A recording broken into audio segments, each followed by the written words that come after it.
শুভ সন্ধ্যা বন্ধুরা, রান্নার নতুন আর একটা ভিডিওতে তোমাদের অনেক স্বাগত। তো হঠাৎ করেই না আমার কেমন মিষ্টি মিষ্টি খেতে ইচ্ছা করছিল। তো ফ্রিজে তো বেশি দুধ থাকে না সব সময়, এক প্যাকেট ছিল আর একটা গুঁড়ো দুধ ছিল। তো প্রথমে এক প্যাকেট দুধ দিয়ে দিলাম, তারপরে একটু উষ্ণ গরম হতে হতে গুঁড়ো দুধের প্যাকেটটা কেটে ওর মধ্যে একটু একটু করে দিলাম আর নেড়ে নেড়ে গুলিয়ে দিলাম। তাতে করে কোনো গোটা থাকবে না আর কি, দুধের ডেলাগুলো আর কি থাকবে না, পুরোটাই গুলে যাবে। আর এই গুঁড়ো দুধ আর এমনি দুধ একসাথে মিশালে না দুধটা খুব ভালো একদম গাঢ় হয়, এবং সেটা দিয়ে যা তৈরি করো না কেন টেস্টটা কিন্তু একটু বেশি হয়। এবার এখানে 3 চামচ ভিনিগার আর 2 চামচ জল মিক্সড করে নিয়েছিলাম, একটু একটু করে দিয়ে নেবো এর মধ্যে। কিন্তু দুধটা আমি 3-4 বার একদম উপচে পড়ে উঠে গেছিলো, উবলে পড়ছিল, তখনই আমি ফোটানোটা বন্ধ করে কমিয়ে দিয়েছিলাম আর কি। দিয়ে তারপরে একটু একটু করে জল আর ভিনিগারের মিশ্রণটা মিশিয়ে দিয়েছিলাম। দিলে আস্তে আস্তে নাড়তে নাড়তে লো ফ্লেমে দেখবে একদম পুরোপুরি ছানা কেটে যাচ্ছে আর জলটা আলাদা হয়ে গেল, আর বোঝাই যাবে যে ছানা তোমার হয়ে গেছে। এবার গ্যাসটা বন্ধ করে দিয়ে আমি একটা চালনি হয় ওর উপরে ন্যাকড়া দিয়ে দিয়েছিলাম, দিয়ে এটা ঢেলে দিয়ে ঠান্ডা জল দিয়ে ভালো করে ওটাকে ধুয়ে নিয়ে এই ন্যাকড়াটাকে চিপে যতটা জল বার করে নিয়ে রেখে দেবো ছানাটাকে। তারপর আমি গুড়ের শিরাটা বানিয়ে ফেলবো।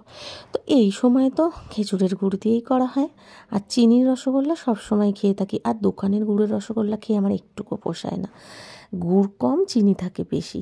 আর একদম ভালো গুড়টা আমি দোকান থেকে কিনে নিয়ে এসেছিলাম। এই দেখো, এটা নিয়েছিল আমার কাছ থেকে এই একটা গুড়ের ডালা 60 টাকা।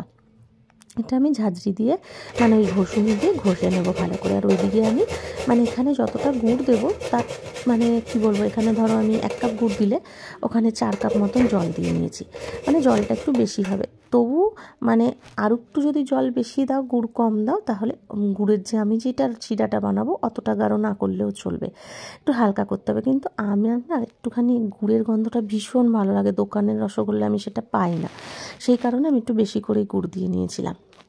একদম লাল একটা শিরা তৈরি হয়ে গেছিলো। তারপরে ছানাটাকে নিলাম, নিয়ে আগে চটকে এরকম করে মেখে নিলাম, মিক্সড করে নিলাম। তারপর আমি আবার ভালো করে মাখবার। এর মধ্যে আমি কি দিয়েছিলাম তোমরা তো দেখতেই পেয়েছো, এর মধ্যে দিয়ে নিয়েছিলাম 2 চামচ ময়দা, একটুখানি 1 চিমটে বেকিং পাউডার দিয়েছি। বেকিং পাউডার না দিলেও চলবে, আমি একটুখানি দিয়েছি। আমার দিদা করতো যখন, দিদা বলতো, দিদা দেয়, তো সেই কারণে আমিও দিয়েছিলাম। তো খুব ভালো করে দেখো হাতের একদম তালুর ওই কোনাটা দিয়ে ডলে ডলে একদম সুন্দর করে মেখে নিতে হবে, দেখবে পুরো থালা থেকে একদম উঠে চলে আসবে। দেখো একদম সুন্দর হয়ে গেছে। এবার হাতের মধ্যে একটু ঘি লাগিয়ে নেবো, আমি লাগিয়ে নিয়ে সুন্দর করে গোল্লা গোল্লা করে নেবো। আর ছানা তো কম হয়েছে, সেই কারণে আমি মিনি রসগোল্লা বানিয়ে ফেলেছি, ছোট্ট ছোট্ট গোল্লা করেছিলাম। ভীষণ ভালো হয়েছিল। বেকিং পাউডারটা তোমরা দেবে না, দরকার নেই, না দিলেও চলবে, কোনো সমস্যা নেই। নর্মালি খুব সুন্দর হয়, ভেতরে জালি জালি এমনিই চলে আসে। আর বেকিং পাউডার দিলে এতটা জালি আসবে না, কিন্তু ভেতরটা খুব ভালো আমার অন্যরকম লাগে। যাই হোক, আমি দিয়েছি। এরকম করে যখন ফুটে উঠবে শিরাটা, দেখতে পাচ্ছ কীরকম কালার হয়েছে, দিয়ে আমি ওগুলো দিয়ে দেবো। প্রথম 5 মিনিট ঢাকা চাপা দিয়ে হাই ফ্লেমে টকবগিয়ে ফুটিয়ে নেবো, তারপরে কমিয়ে দেবো গ্যাসের আঁচ, আরও 10 মিনিট ওইভাবে ফুটাবো। দেখো কি সুন্দর ফুলে গেছে।